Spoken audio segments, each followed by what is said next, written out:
Alright, so dodging away from MMA for a change here, just for a moment, just for a video, probably about 5 minutes.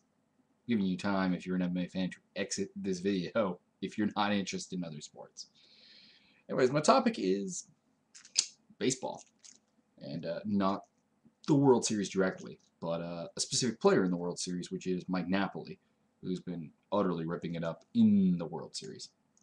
I'll give you exact numbers here. He's batting 308. He's got 2 homers, 9 RBIs. This is, general insanity for him. Those of you who don't know Mike Napoli, he's a catcher. Plays for the Texas Rangers, previously of the Toronto Blue Jays. Didn't play for them, but was briefly their property before being shuffled out for Frank Francisco over to Texas after originally being part of the Vernon Wells trade that sent Vernon Wells to Anaheim, brought Mike Napoli and Juan Rivera to the Blue Jays. So the reason for this video is we have a lot of, when we say armchair sports fans, and this is not to make myself sound better than, because I pretty much am an armchair sports fan when it comes to a lot of sports. I don't play baseball on any level, forget professionally or close to professionally. I don't touch it. I can't hit work crap. I can't run work crap. There you go. But we have a lot of people who are looking in hindsight saying, oh, how did Alex Anthopoulos, GM of the Blue Jays, possibly let this go? How did he do this? How did he do this grave injustice of getting away this awesomely performing catcher? And then you look at Napoli's numbers as previously. All right, guy is a 264 career hitter. That despite hitting over 300 this season. His last season numbers were 26 homers, a career high, 68 RBIs, a career high, and 236 batting average. This is not bad. I'm not trying to put this down that Mike Napoli's a nobody or something, but this kind of production that he's put up this season and in this playoffs is a bit unheard of for him. It's a bit above his pay grade, so to speak, where he doesn't produce at this clip normally. Maybe he'll continue to. I mean, he's 29. He is still young enough to have a couple years in him, but he's not. At the time, basically what I'm trying to get is people are going with this hindsight thing where it's like, well, that's a terrible trade. Well, considering we got Jose Bautista from the Pittsburgh Pirates for basically a bag of balls. I don't remember the exact deal of the trade, but I remember looking at the players' names and going, I don't really know who you are. But that looks amazing in hindsight. The fact that Bautista wasn't doing anything in Pittsburgh would have to be ignored, but and didn't do anything for a couple of years with the Jays even, would have to be ignored.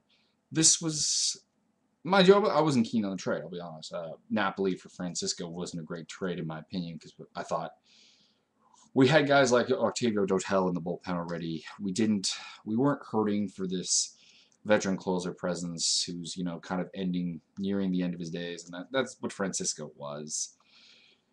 And Mike Napoli could have been useful as a first baseman spell for Adam Lind, who was just really learning the position and was thought to be a potential defensive liability at first base, that you could put Napoli in there late games. It's kind of it seems weird replacing a first baseman for defensive reasons, but for defensive reasons replacing him, or just to spell him, because we didn't really have another first baseman. We kind of filled that role up with Edwin Encarnacion a little bit, and a little bit of Juan Rivera. But continuing on here, you had really no room for Napoli. Jose Molina's a better defensive catcher for teaching your future all-star, hopefully JP Arancibia, to be a better defensive catcher, because defense was considered his liability. His offense was considered very much sorted out, and he struggled at times in the season, but that's kind of a growing pain thing. And you had Molina to improve defensively, and I think he did. Arancibia's defense it improved throughout the year. He's not an amazing defensive catcher still, but it did improve. And that's a role that I just don't think Mike Napoli could have assumed. And that makes him a somewhat less than useful, backup catcher when you already have Molina, who I don't know what their contracts are like. It is possible that Molina makes less money or even more money, but I suspect Molina makes less money um, because he was signed as a backup, whereas Napoli's contract is that the Anaheim Angels signed him with the thought of him being their starting catcher. So basically, in conclusion, this is riling on. Don't be looking in hindsight at a trade and automatically thinking that it's terrible. Look at the history of the player. Look at what he would have, what his role would have been with the team that traded him, and realize that it wasn't. I'm not going to say it was a good trade because I mean, like I said, I wasn't a fan of it, but it was not a bad trade. And this production that we're seeing in the World Series and even during the regular season, where Napoli put up really a career year, 320 batting average, 30 homers, 75 RBIs. All of this is career highs, well above career highs. He had a breakout year, and it happens. It's like Pittsburgh Pirate fans getting horrendously angry that Jose Bautista was let go by the Pirates. And it makes no sense to do that. It makes no sense to do this. Like Anthopoulos, dislike Anthopoulos. He's going to make some bad moves. He's going to make some good moves. He's a GM. No GM is touched with the Midas touch. That not everything they touch is going to be turning to gold. Anyways, not the most in-depth video, but there it is. Like it, whatever. I don't generally do sports videos, so if you're looking for sports videos, not really the guy to go to. But I'll branch out into it once in a while. Anyways, that's all.